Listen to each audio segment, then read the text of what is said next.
বন্ধুরা, আজ তোমাদের দেখাবো তাওয়া পনির। আমি এখানে একটা বাটিতে দই নিয়ে নিয়েছি, কাশ্মীরি লাল লঙ্কার গুঁড়ো, গরম মশলা, নুন আর কসুরি মেথি আমি এই দইটার সঙ্গে একসঙ্গে মিশিয়ে নেব। আমি এখানে আগে থেকে টুকরো করে কেটে রেখেছি পনির, আর এখানে কেটে রেখেছি ক্যাপসিকাম। এই পনিরটা আমি এই মিক্সিংটার মধ্যে দিয়ে একসঙ্গে মিক্সড করব।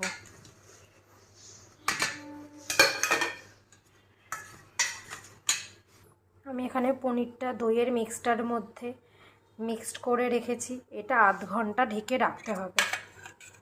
পনিরটা বেশ অনেকক্ষণ ম্যারিনেশন করে রেখেছি। এখানে ক্যাপসিকাম কেটে রেখেছি, আর এখানে বাটার।